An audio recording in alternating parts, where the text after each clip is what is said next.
morning, everyone. In today's lesson, we're going to explore another building blocks in geometry, a line and a line segment. But first, I've prepared some questions here, which serves as your post-test to identify if you have an idea about our topic. Here's are the questions.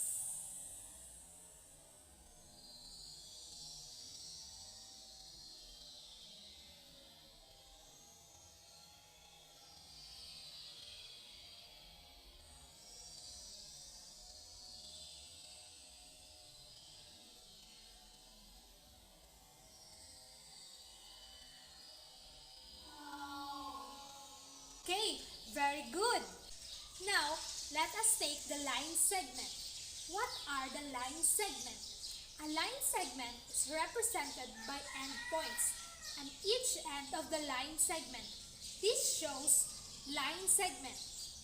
Line segment have two endpoints. A point on the line that indicates a beginning position or an end position and many points between them. A line segment is drawn with two endpoints, closed circles to show that it starts at one point and ends at another. Each endpoint is labeled with an uppercase letter. The line segment is represented as endpoints written together with a line on the top. It will be read as line segment AB or line segment BA. And the next is a line. Line in geometry is represented by a line with arrows at each end. This figure shows a line. It doesn't stop in both ends, can keeps going.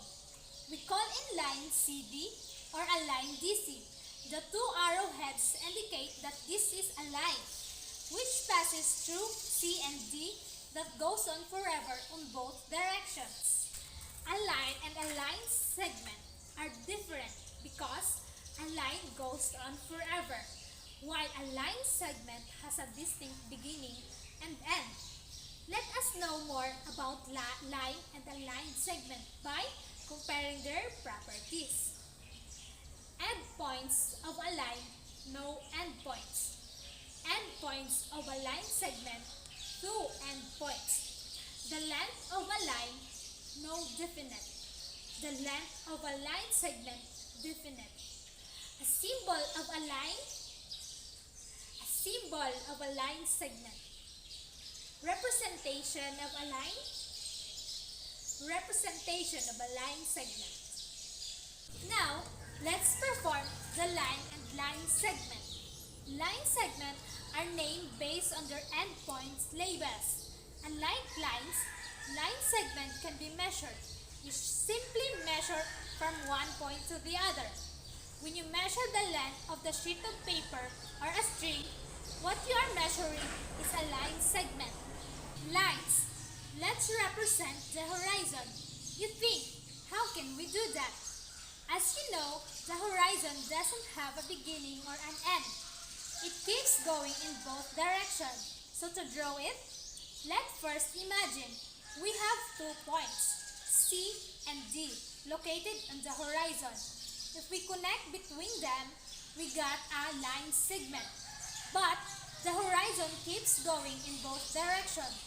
So we draw an arrow before point C, another arrow after point D, to show that the straight path doesn't end.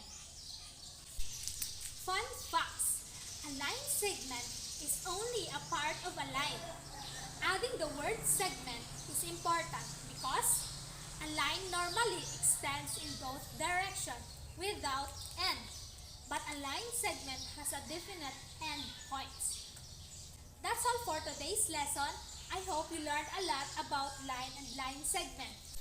Now, please answer these questions that will serve as your pre-test to identify if you have listened in our class. Here's are the questions.